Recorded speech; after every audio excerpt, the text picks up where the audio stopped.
ప్రభుత్వాన్ని fee reimbursement మీద ఉన్న బకాయిలు చెల్లించమని అడగడం జరిగింది. అయితే ఈ ప్రభుత్వం వచ్చిన తర్వాత ఈ ప్రభుత్వంలో ఫీజు రింబర్స్మెంట్ బకాయిల నిధులు దాదాపుగా 11 లక్షల మంది విద్యార్థులకు ఇవ్వకుండా వారి చదువులు భారమై వాళ్ళ తల్లిదండ్రులు కూడా ఈ రోజు వాళ్ళ తల్లిదండ్రులు కూడా చాలా ఇబ్బందులు పడే పరిస్థితి ఏర్పడింది. అదేవిధంగా పిల్లలు చదువుల కోసం ఏదైతే ఫీజు రింబర్స్మెంట్ వస్తుందో దాన్ని ఆ బకాయిలు చెల్లించకుండా అదేవిధంగా విద్యార్థులు ఈ రోజు వారు చదువులు వెనకబడిపోయి ఎందుకంటే ఎప్పుడైతే ఫీజు రింబర్స్మెంట్ రాదో అప్పుడు పిల్లలు కూడా కాలేజీ యాజమాన్యాలు కూడా విద్యార్థులను బయటికి వెళ్లగొట్టే పరిస్థితి ఏర్పడుతుంది.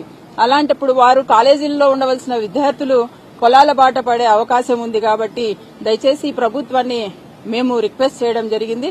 అదేవిధంగా గౌరవ వైఎస్ రాజశేఖర రెడ్డి గారు వారు ఎంతో ఇష్టంగా అంటే పేద విద్యార్థుల కోసం ఫీజు రింబర్స్మెంట్ అనేది ఒక వరంగా భావించి ఆ రోజు ఆయన తీసుకురావడం జరిగింది. అదేవిధంగా గత ప్రభుత్వంలో జగన్మోహన్ రెడ్డి గారు కూడా ఈ పథకానికి ఒక ప్రాముఖ్యత ఇచ్చి దీన్ని చెప్పిన టైంలోనే వారికి ఇన్ టైంలోనే ఈ ఫీజు రింబర్స్మెంట్ ఈ బిల్లులన్నీ అందించడం జరిగింది.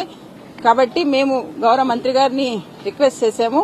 ఎందుకంటే పిల్లలకు ఈరోజు 2023 నుంచి 24 ఉన్న పిల్లల పరిస్థితి కూడా ఒకసారి ఆలోచించాలి. 24 నుంచి 25 వరకు ఉన్న దాదాపుగా ఈ ప్రభుత్వము 7,800 కోట్లు బకాయిలు చెల్లించింది.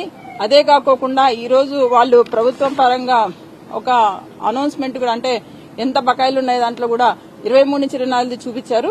కానీ ఏ ప్రభుత్వం వచ్చినా కూడా గత ప్రభుత్వాలు వస్తుంటాయి పోతుంటాయి. ఏ ప్రభుత్వం వల్ల అయినా కూడా బకాయిలు అనేటివి ఉంటాయి.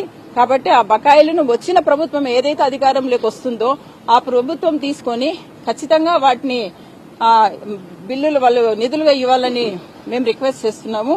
అదేవిధంగా ఎందుకంటే ఈరోజు చాలా మంది పిల్లలు కోర్స్ అయిపోయి వాళ్ళు బయటకు వెళ్తుంటే వాళ్లకు సర్టిఫికెట్స్ యాజమాన్యాలు ఇవ్వవు. ఎందుకంటే ఎప్పుడైతే వాళ్ళకు చెందాల్సిన అమౌంట్ వాళ్ళకు చెందుతుందో అప్పుడే ఆ పిల్లలకు వాళ్ళు సర్టిఫికెట్స్ ఇస్తారు. సో ఇలాంటివి చాలా వరకు మా నోటీస్కి రావడం జరిగింది. దయచేసి మంత్రి గారిని అలాగే ఈ ప్రభుత్వాన్ని ఖచ్చితంగా ఈ బకాయిలు తొందరగా చెల్లించమని కోరుకుంటున్నాము. అదేవిధంగా ఈరోజు ఉద్యోగస్తులు కూడా ఇప్పుడు ఐఆర్ గాని పీఆర్సీ గాని డిఏలు గాని వీటిని పక్కన పెడితే వాళ్ళు ఉద్యోగస్తులు గాని ఉపాధ్యాయులు గాని ఇప్పుడు కోరుతుంది ఏపీజీఎల్ఐ లోన్స్ అడుగుతున్నారు, వాళ్ళు పీఎఫ్ లోన్స్ కూడా అడుగుతున్నారు.